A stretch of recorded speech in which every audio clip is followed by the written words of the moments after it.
Well, Darren, the mysterious vaping-related illness that has grabbed national attention has popped up in our region. And if you haven't broken one of these out yet, you're definitely going to want to. Captain Keroy says it's just as important that you're not visually impaired, especially in these winter conditions. So you're going to want to brush off your car. Where in the world are all the trick-or-treaters? Some families told me that they're still doing the traditional door-to-door knocks. Others say they've tossed that out like last year's Halloween candy. Well, if you've traveled down Court Street recently, you've probably noticed a couple orange cones along the road. Well, that's because the county has started construction in Government Center's parking lot, adding 66 new parking spaces. Now, the danger here is this right here, the cap being closed. Now, as soon as it's opened and any oxygen can get inside this bottle, there's a chemical reaction with the chemicals inside, and that causes an explosion. 'Tis the season to be spooky, and let me tell you, this family, they really do a good job at it. I drove by today. I had to stop. I had to come figure out what was going on here, and I had to show you. So many cars have stopped just since I've been here. But let me hop behind the camera so that way you guys can get a better look at everything going on here.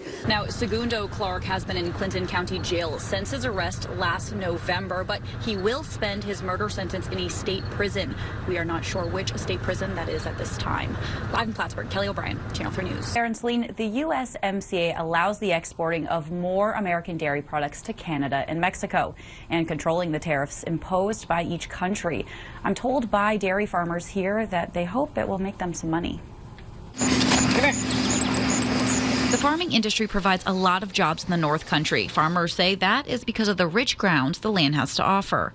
It's a quiet income that a lot of people in a lot of spin-off industries that a lot of people don't realize. But over the years, dairy farmers haven't gotten a good price for their product. Milk prices were not, and they still are not what they should be as far as labor and the amount of work that goes into it and the return on the investment. Mel Irwin comes from a dairy farming family that set up shop in 1917 in Peru. He's retired now, but still sits on the Clinton County Farm Bureau board. He says farmers are talking about what the USMCA could mean for international trade. It allows us access and levels that playing field to a certain degree. I mean, it's very hard on an international basis to know exactly what a level playing field is. And every country has got these little ways in which they get around the issues, and this certainly levels it up and makes it more accessible. Former Democratic Congressman Bill Owens predicts USMCA will boost America's dairy exports to its neighbors, but he's not sure New York will be able to cash in. You have lots of dairy farms in Wisconsin and those Midwestern states, and you have lots of dairy farms here. Who's going to get the benefit? Little unclear. Under the USMCA, Canada will import more American dairy products and tax them less. But Owens thinks when it comes to dairy trade between New York and Quebec, there won't be much of a change. It's basically going to stay the same, which is very, very important. Stability is a big word when you're talking about business. Irwin says in 2018, New York dairy farmers made $40 million selling their products to Canada and another $40 million selling to Mexico. He says this new agreement will boost exports even more. New York sales after 6 years will amount to somewhere in the neighborhood of $242 million. And then it continues for another 7 years, incremental increases after that. So. Well, first things first, Government Center will be the only place folks can come to and early vote in the county. And if you haven't already registered to vote, I hate to be the one to break it to you, but you will not be able to. The cutoff was on October 11th. But if you are registered to vote, you should expect shorter wait times and no more sifting through that book looking for your last name. And this process has taken about 12 to 15 seconds. Clinton County is now the proud owner of electronic poll pads. They're essentially a 21st century version of those printed poll books voters have come to know and love over the years. They would flip through this, miss your name, come back, ask you how to spell it again. The poll pads will make their debut this Saturday at the first ever early voting in the state of New York. The upgrade came less than 2 weeks ago. The Board of Elections have diligently worked to brush up on how the poll pads work so everything can go as smoothly as possible. This is a very simple system to operate. It was not a very simple system to set up. So how does it work? They let people test it out, including letting me give it a go. You walk right up to the poll worker and give your last name, your first name, and your address. Then you sign your name. They double check it with their records and give you a receipt. Then you head to get your ballot. They double check the receipt and the ballot match, and off you go to vote. Make your selections and put them in the ballot box. Easy? Works for me.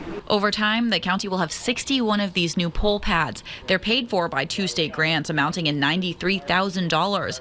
That money will cover 5 years of maintenance too. So the county has paid nothing for this. This is all coming from the grant.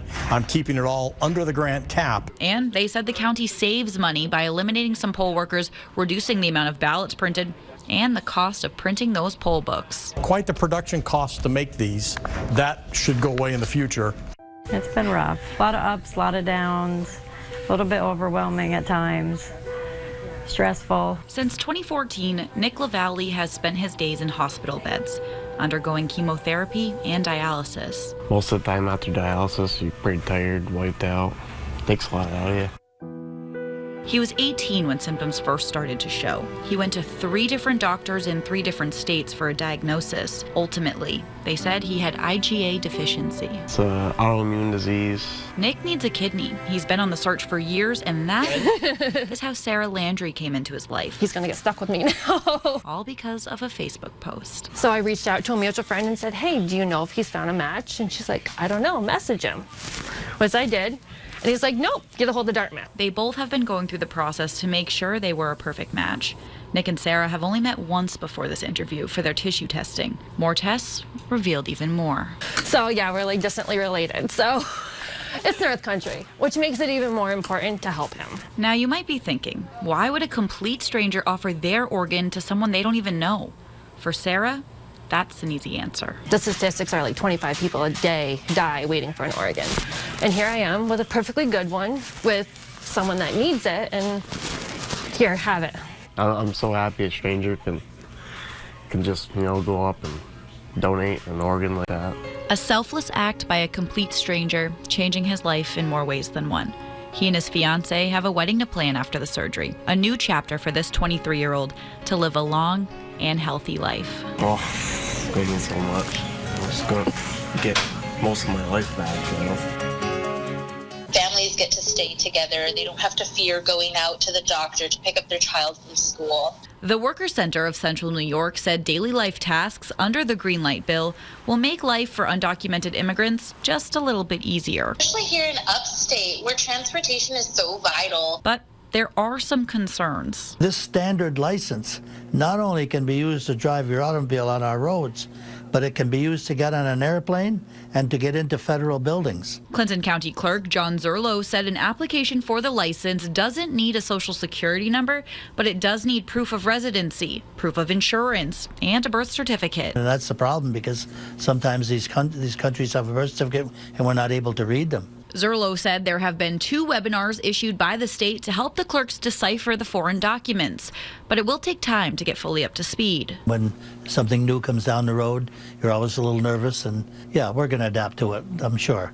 Our employees are dedicated. For them to get better at the process, Zerlo says the DMV needs undocumented immigrants to come out and get their licenses, which they're not seeing. I don't think we're going to have very many here in Clinton County or any of the North Country counties. Zerlo said most of the licenses likely will come from downstate by New York City. The Workers Center said some undocumented immigrants might be choosing to hold back out of fear. It's going to take some time for people to also trust. But as a society, she believes these are the steps needed for immigration reform. People are letting others know that they're part of this community. They're part of all of our communities. It doesn't make a difference whether they have documents or not.